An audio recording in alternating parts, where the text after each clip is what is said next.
Apa kowe arep seneng mbak-yumu po? Yen pancen kowe arep seneng mbak-yumu pilihen Sembadra Sri Kandila Rasati Lastri. Iya. Rara. Wis aku rila ning aja kowe gawe larane Angka Wijaya anakku Sedewa. Bocah ora arti dosa kaluputan. Kok gawe lara. Dosa lupute Angka Wijaya karo kowe apa? Aja nganti kowe nggunakake kawruh kang alus gawe cintrakaning Angka Wijaya Sedewa adikku.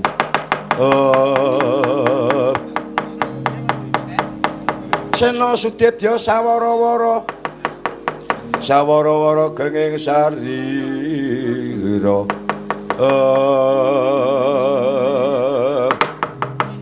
kacarita Raden Sedewa dipun uman-uman dhumateng para kadang sejatosipun Raden Sedewa anggenipun kendel menika awit nampi dawuhipun Sang Hyang Sukaca dewaning Raden Sedewa supados nglampahi tapa 40 dina 40 bengi ora kepareng ngandika ora kepareng dahan ewa semono Raden Sedewa sowan wonten negari Ngamarta sampun ngantos dinyana menawi Raden Sedewa ngrelewakaken dawuh ngrelewakaken pisuwanan ageng kados Cinocok Brajalungit penggalih Dyan Sedewa kacarita Prabu Puntadewa ngraos Raden Sedewa nyepelekaken dhumateng Prabu Puntadewa gerayah hastane nyangkut kekalungnya Prabu Puntadewa hilang Prabu Puntadewa dadi gula-gula.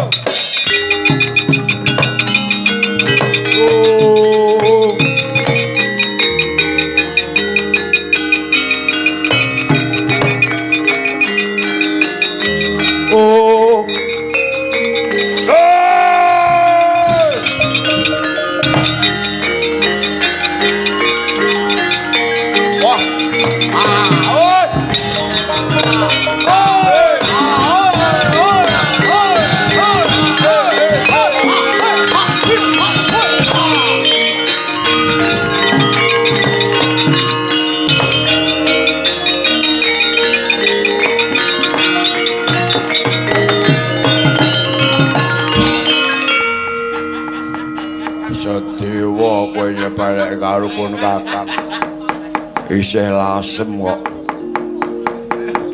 oleh suluk nyeka siji tak gongke loro kok bingung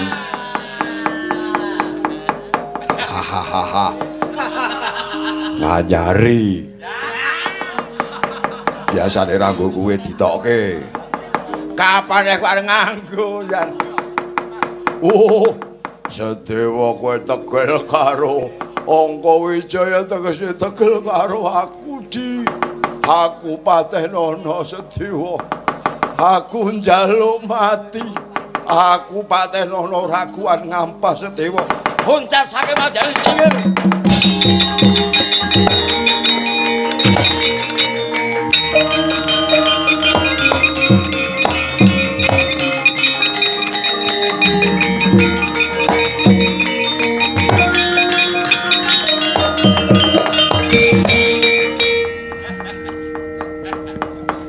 wis lunga gek badar wis lega to wis cilik wis lega iki Werkudara Janaka aja wedi gawe saiki nengo kembang sore buktekno anakmu Angka Wijaya sing nandhang lara ning kono cilik mati apa cilik lara gedhe nganti tekan mati cetha kuwi sing gawe Sedewa golek ana patenono iki wis wah njaluk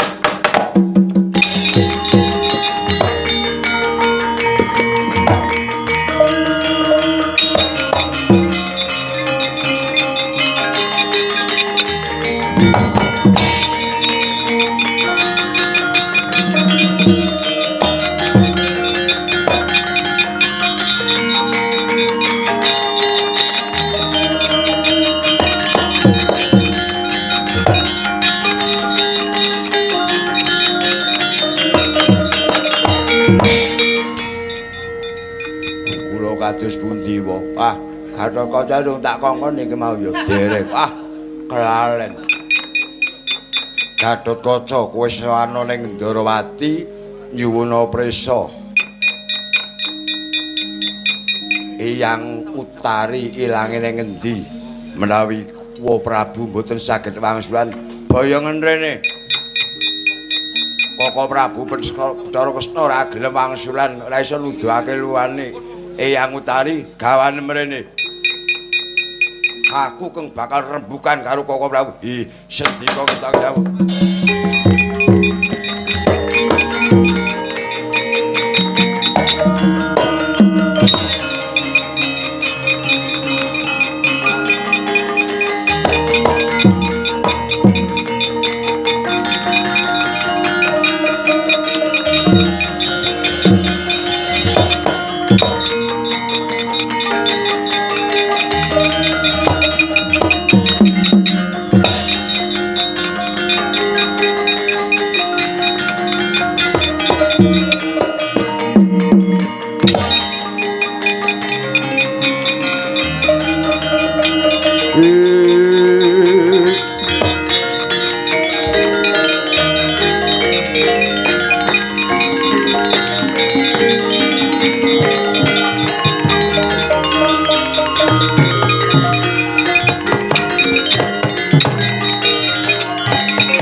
Sengkeling penggalih Raden Sedewa dupi dipun pampah para kadang Pandhawa lan kadang Raden Werkudara miwah Raden Janaka ingkang Raka Prabu Puntadewa ngantos dados brahala ageng enggal. Sengkeling penggalih Raden Sedewa ndadosaken gara-gara ing kayangan. Sang Hyang menang tumedhak saking pulup Sedewa ana apa pulup?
Kang rere sing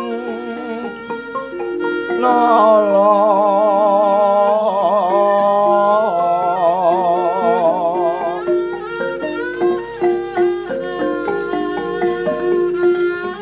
jan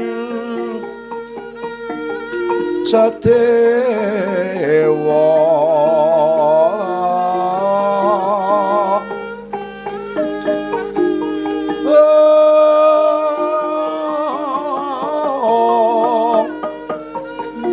riris ing lala jroning kalbu tan mendho ing panglipur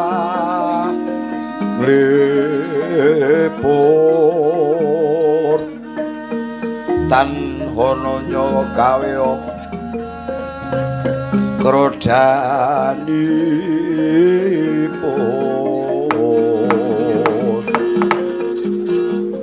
ong ilaing Sedewa kula wonten dawuh pukulun napi darunane jeneng kita mijilake waspa gawe geger ana ing kayangan Junggring Saloka satemah kayangan ngundarandir bawana kaya kena pageblug gedhe Sedewa kita iku paniti sing Sang Hyang Sukaca tegese yen kita sedih bisa nggulekake jagat inggih pukulun kepareng kula nyuwun swarga kewala pukulun kula sampun boten kiyat gesangmu marcapada awit kadang-kadang kula sampun boten tresna dhateng kula kasunyatanipun kula mrihatosaken yoga kula Angka Wijaya anggenipun nandhang yadi kula dipun anggep damel cintrakanipun Angka Wijaya pukulun Sedewa kita iku tak upamake gegaman iku yen ora dinggo bakal ketul bebasane nanging landheping gegaman kuwi kudu nganggo dicoba lamun kowe ora nampa kahanan kaya ngono kurang gedhe prihatinmu kurang sampurna uripmu kowe jeneng Sedewa kuwi tegese naleni hawa nafsune kadang-kadangmu iso mper hawaning hawa nafsu kang winengku marang kadangmu inggih lajeng anggen kula badhe damel pepadang kados pundi pukulun lingsem menawi kula mboten saged damel padanging jagat damel kamuktenipun Angka Wijaya lamun kita bakal nulungi marang Angka Wijaya kita mrene mengko bakal ngerti karep ulun kowe nulungi marang Angka Wijaya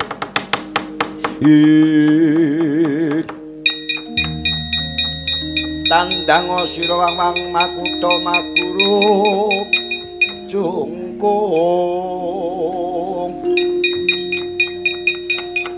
wedangnya Suratri mantra sing jambon kuwi tukang jebuke wayang ora dong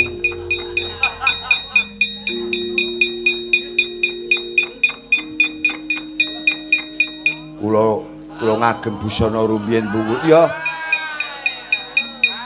dandana nganggo sarung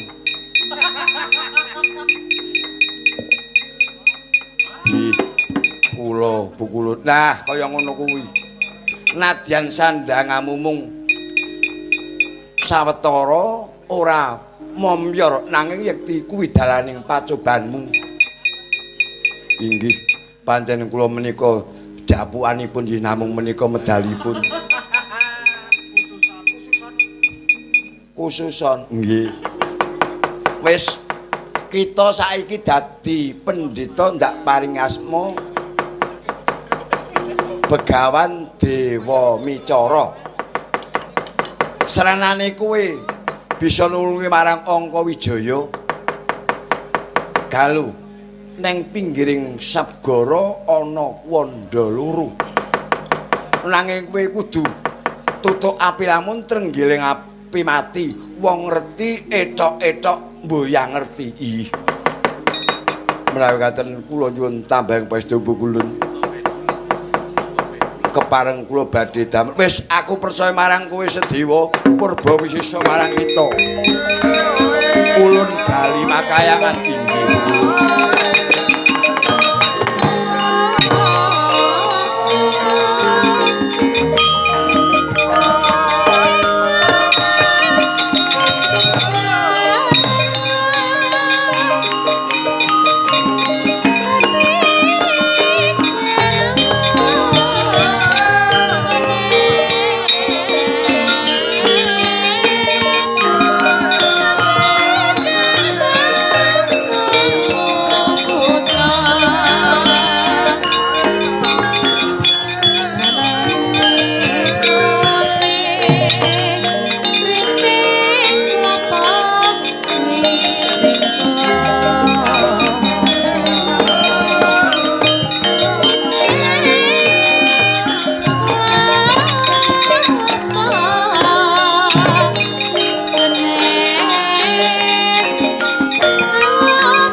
Lha iki ana bathang loro.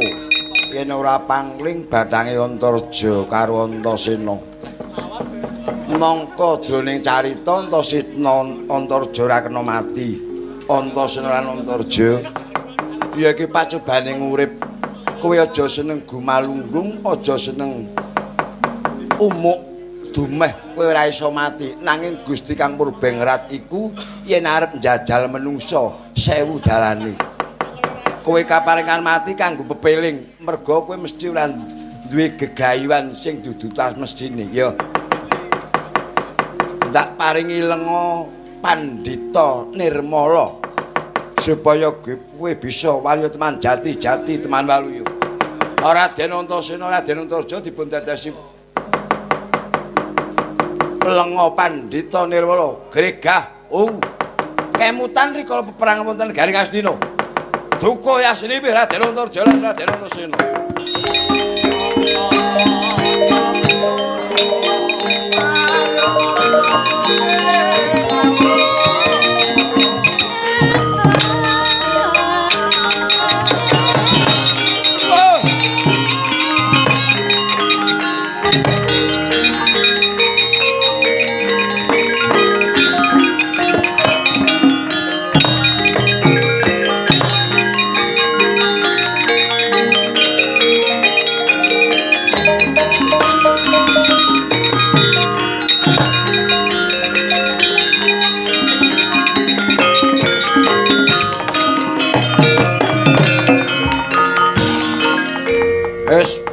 Kakang Antarja, apa? Adi Antasena. Saiki rasah kokean werna-werna pendhita iki dicekel wae kek bedheti wong loro. Wurung tan wurung mesti srayane wong negara Ngastina. Makaping marambah. Wong Ngastina kuwi yen gawe patining Pandhawa mesti nganggo ngebon pendhita. Iki pendhita le nyandang kaya ketoprak ya semen. Ayo kowe pendhita saka ngendi mesti kowe srayane wong Kurawa. Kowe srayane wong Kurawa. Kowe awak-awak wong kaya aku kok dadi nemoni cilaka. Wong digawe becik mati tak uripke. Kok dadi aku dinakwa pendhitaning Kurawa. Tandane aku pendhitaning Kurawa apa? Awit rikala mau aku perang karo Kakang Stija. Mergo aku kepengin gayuh negara Ngastina. Mergo aku pengen gayuh negara Ngastina. Perang karo Kakang Stija ditamani jemparing, aku karo Kakang Antarja mati. Yen ngono, kowe mesthekake yen aku pendhitane wong Ngastina. Iya, iya. Ngerti Antarja lan Antasena. Sejatine kowe mau mati ning pinggiring segara. Kuwi merga apa tumindakmu kang nalisir saka paugeran. Awit Antarja Antasena kuwi tan kena lara luputing pati. Nanging kowe kena mati merga kanggo nyoba tumindakmu kang gayuh dudu sak mestine. Awit kowe kepengin dadi ratu ning negara Ngastina ya ora? Iya. Antasena ya ora? Kok ayo wong tenan kok. Mongko ngerti ya. Kowe iki ora bakal dadi ratu ning negara Ngastina. Sabab apa? Dampar negara Ngastina iku dampar pusaka. Sapa sing kepengin dadi ratu ning negara Ngastina kudu kanggonan wahyu. Aku tak takon. Kowe kanggonan wahyu ora? Ora. Antasena kanggonan Radi. Ora meng wayon gule wingi. Tangat nget-nget. Ora jangan wayu. Kosik kok dadi bondo kalane kok kowe dadi ngandhake sing dadi ratu ning negara Ngastina kudu leh Wahyu Dayat ki. Kowe ngerti sapa sing duwe Wahyu Dayat? Ayo, apa? Ora dingoroke tuman. Yen kowe arep ngerti sing duwe Wahyu Widayat kuwi Angkawijaya. Mula Angkawijaya sing pantes dadi ratu. Angkawijaya golek Wahyu Dayat kapan ning ndi? Ayo. Angkawijaya ora golek wahyu nanging sing oleh wahyu kuwi Werkudara. Rikala lakon Dewi Sembadra nggarbini ndungkap 7 sasi. Werkudara lunga ning tapa ning Ringin Putih nggayuh Wahyu Widayat. Nggayuh Wahyu Widayat Werkudara bisa kedunungan Wahyu Widayat. Wahyu Widayat manjing ning jagating Werkudara nanging weling. Werkudara kowe tak emong. Ning aku njaluk kowe bali saka kene ora kena mampir-mampir. Werkudara njur kowe ora mampir. Mampir. Lho. Mampir ning ndi? Ning Madukara. Merga rikala semono bebarengan nebani Wara Sembadra. Nebani iki apa, Kang? Aku ya ora arti. Nebani iki apa? Nebani kuwi mitoni. Jangkepit tung sasi anggone nggarbini Sembadra. Werkudara jroning bali saka nampa wahyu litindak nalisir Baluwerti Madukara krungu gamelan ngungkung. Kelingan Werkudara yen dina iki nebani Sembadra. Lah Werkudara banjur mampir. Nganu le buka bonang kleru. Tibane. Kowe wis ora anyok sembrono. Heeh kok. Lho templang-templong.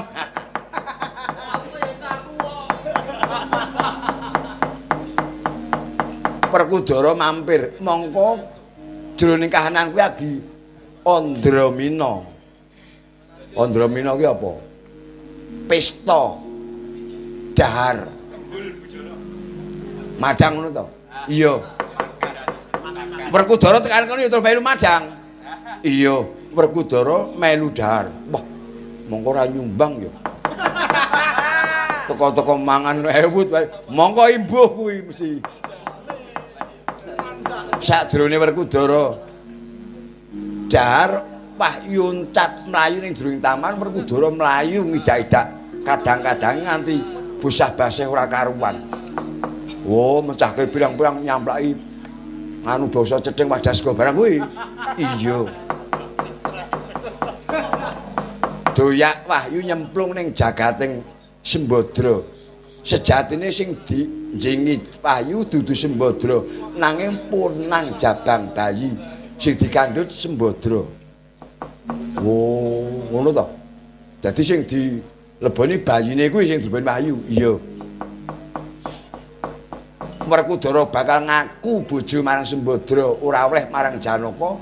Satemah Werkudara lunga kanthi tawang-tawang tangis keloro-loro. Bapake mung nek kon ngangi wangun kae ya, Kang.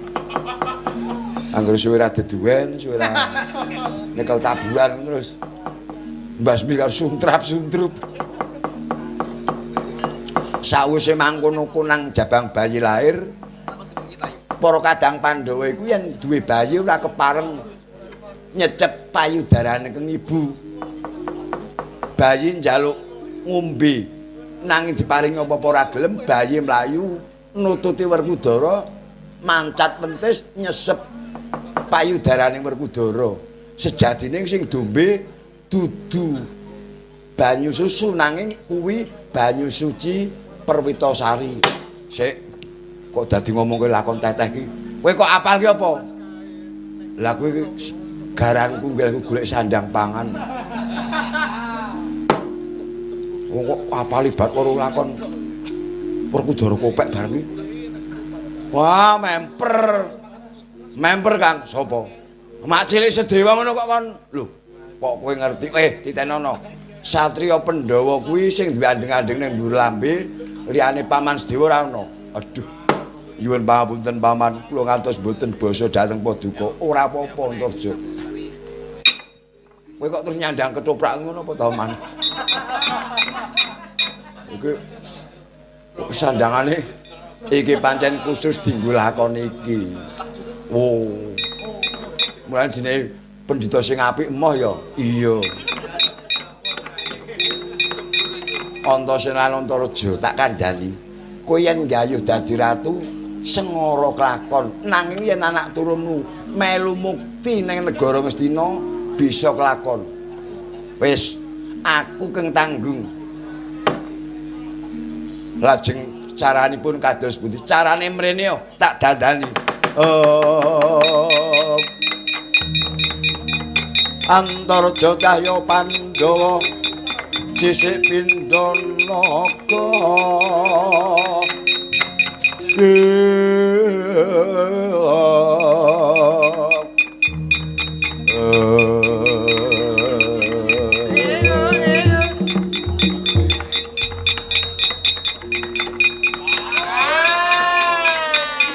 Rak tenan to.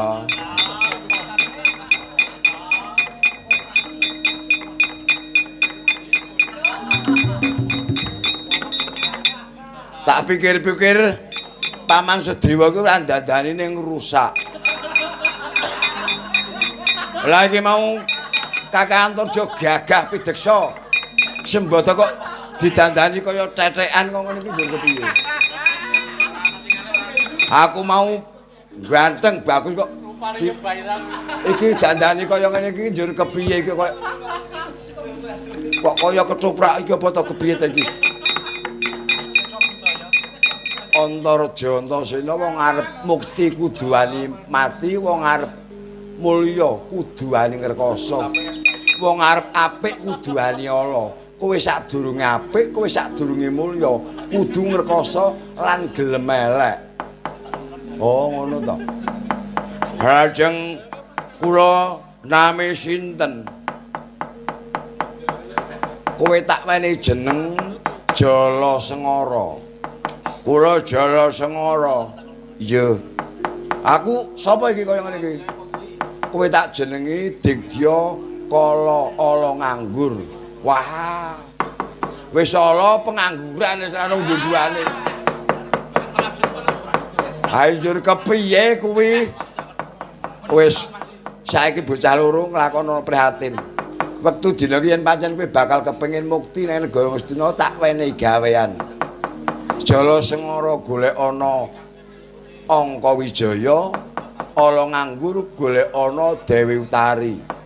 Bapanipun wonten pundi? Bapane ning endi? Aku ora nuduhake ndak enteng paukumanmu. Yen tak tuduhke luwih gampang. Mula aku moh nuduhke. Wah, jan ujian iki ya. Heeh. Awang kongkonan kok ora arti dine alamate ngendi? Jenenge sapa ku njur kepiye? Wis sakarepmu. Paduka badhe wonten pundi? Aku nganglang jagat Indri Bawana gawe padang kang nandhang pepeteng, gawe tentrem kang lagi kisruh. Sediaku bakal ngayomi tapa ngidang. Wis padha mangkat to kowe bocah loro.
Sang Hyang Kono Galana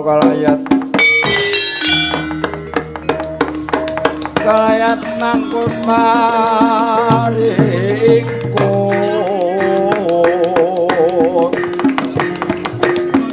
yaksa dereng mangsaku narpa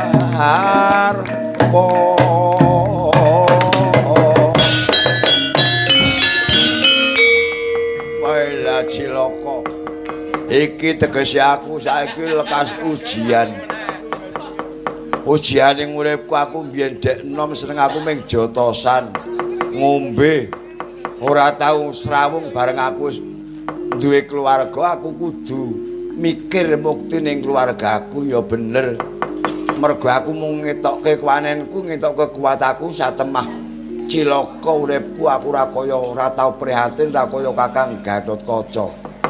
Kakang Gatotkaca wis cilik wis prihatin mula bener dadi ratu ning Pringgondani. Bareng aku ora tau prihatin, wiwit dina iki aku kudu nggedhekke prihatin, nggedhekke panembah, nggedhekke panarima marang Hyang Widiwasa. Anjur lek arep goleki ning endi lange Yang Utari iki. Kon goleki kok ora dine alamat. Lho. Kok ketap-ketap kae kok kelingak-kelinguk mlaku ora pangling kaya Kakang Gatotkaca. Areng ndi Kakang Gatotkaca iki?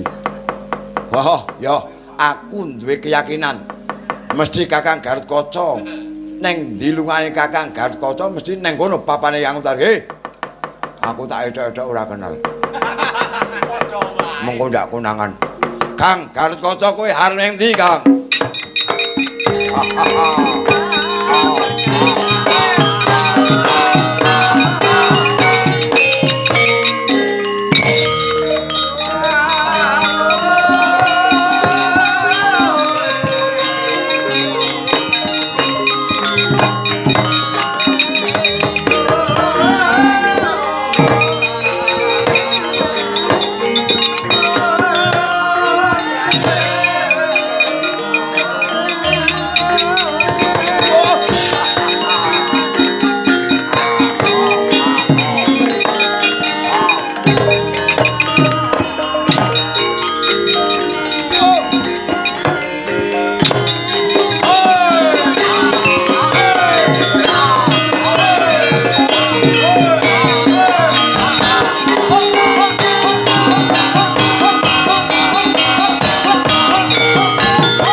Kene napa arka suta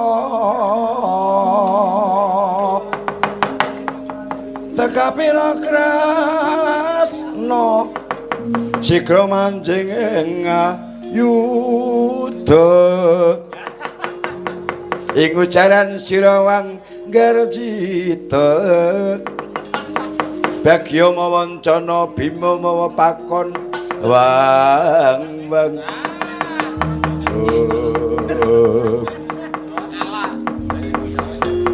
ana buta kaya wong edan joget-joget liling-liling. Ayo ngaku kowe sapa? Wah, ana satriya rawis tumpang sanga. Klambine momyor. Kowe takon karo aku, apa-apa. Balik sora, Gatotkaca, sapa jenengmu? Kowe jenengku. Urung ganti to? Urung. Ora patut banget.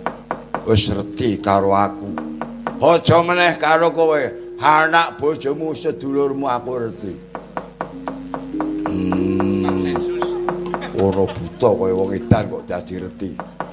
Yen kowe reti karo aku Gatotkaca ngendi omahmu? Kowe Pringgondani. Bojomu telu, anakmu telu. Bojoku sapa wae? Bojomu Golowati, Suryawati, Harimbi ya ora cocok. Anakku pira? Anakmu ya telu. Wesiaji Sasikirana, Surya Putra ya Jaya Sumena ya ra. Wesi Aji, anake sapa? Wesi Aji kuwi patutan karo kowe Golowati. Mula dijenengi Wesi Aji merga rabimu karo Golowati kuwi mbiyen Golowati wong wedok kok kepruk Narantaka njur-ajur. Karo dewa diopeni kaya kowe awak-awake diganti wesi.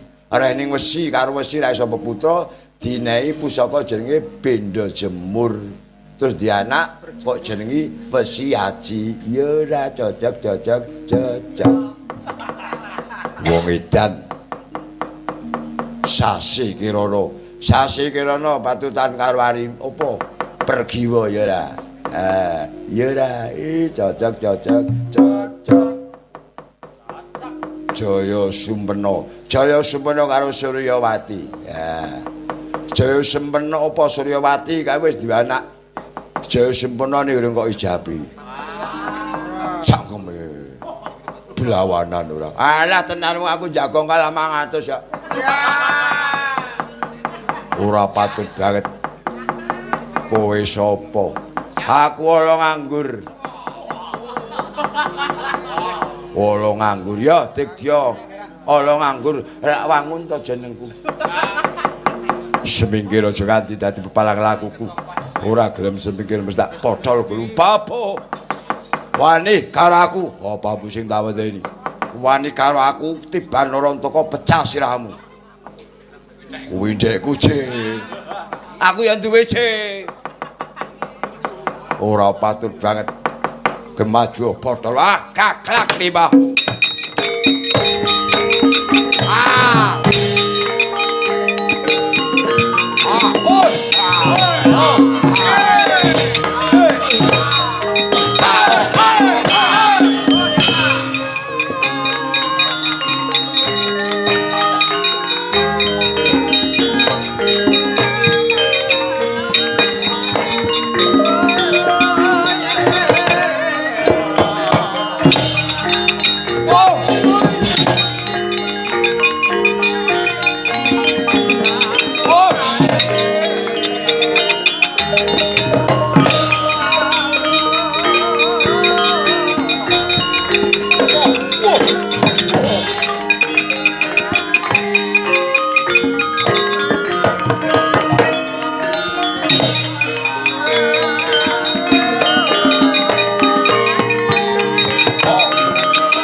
Musuh-musuh kok kaya olehku perang tak empeng kok kaya ora sip. Mengko gek-gek kleru adiku Bambung. Lerti anakku karo bojoku kuwi mengko gek Bambung. Kacocoso ora paran. Mlebu, metu. Angger metu potol guru mati dhewe. Iya patenono aku. nek urip ndak ngelongi bagiamu. Bagian apa? Ora ketang kethuk-kethuk siji. Ora patut banget cetha ya adikku Bambung. Wong peperangan rebutan balung tanpa isi kembali kotong becik tinggal lu.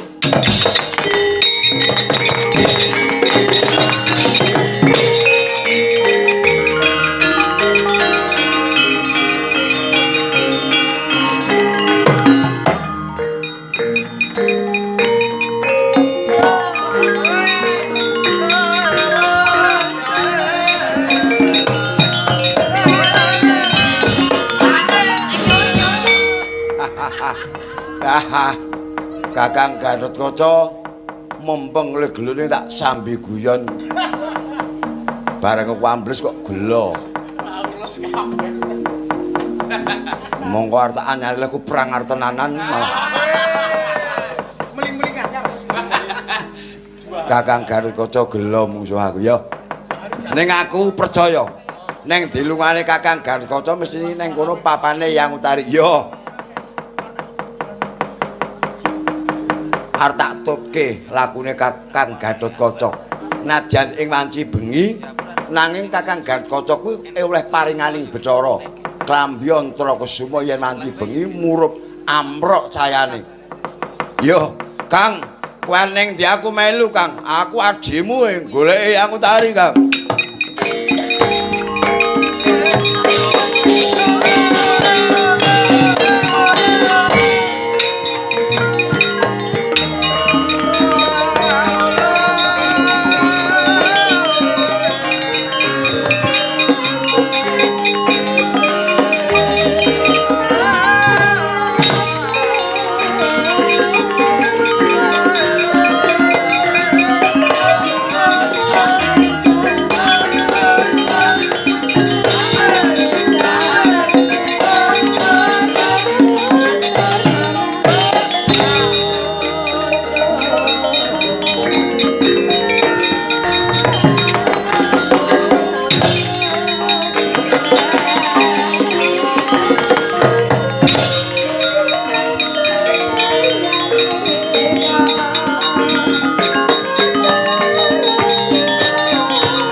Nyat nang ring alang jalat terbantah